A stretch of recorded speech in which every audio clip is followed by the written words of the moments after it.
Quand je le vis, je tombais à ses pieds comme mort. Jean est celui qui s'était penché sur la poitrine du Seigneur. Jean 13, 23, 25, 21, 20.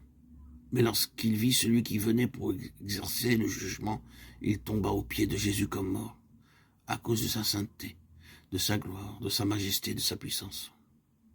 Oh, le jugement du Seigneur est tellement solennel qu'il peut soutenir une telle vision. S'il en fut ainsi pour l'apôtre Jean, qu'en sera-t-il pour ce qui nous concerne? Ne méprisons pas la solennité de son jugement. Il n'y a pas de problème pour la personne qui n'a pas vu le Seigneur. Il semble que rien ne puisse lui arriver. Mais lorsqu'elle a vu le Seigneur, son cœur est frappé et elle tombe à ses pieds comme morte.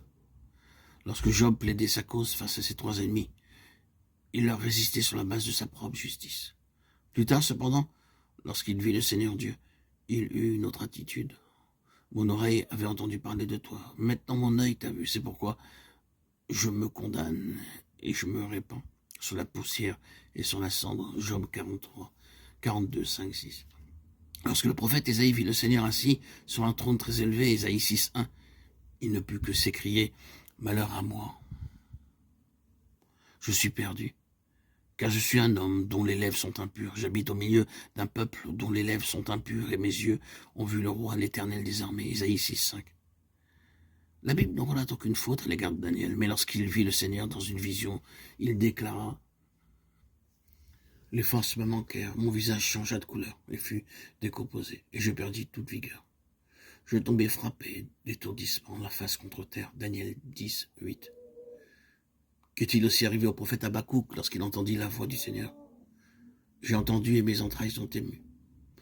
À cette voix, mes lèvres frémissent, mes os se consument et mes genoux chancellent. Habakkuk 3, 16. Paul avait persécuté et maltraité les disciples du Seigneur, mais sur le chemin de Damas, il tomba sur terre lorsque une lumière venant du ciel resplendit autour de lui. Acte 9, 1, 4.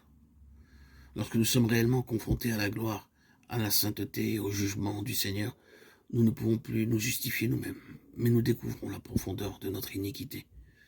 Il est regrettable de constater que les chrétiens, même lorsqu'ils confessent leurs péchés, veulent se justifier et se montrer sous un bon jour, et que beaucoup trop de chrétiens manifestent un secret orgueil parce qu'ils n'ont pas rencontré le Seigneur.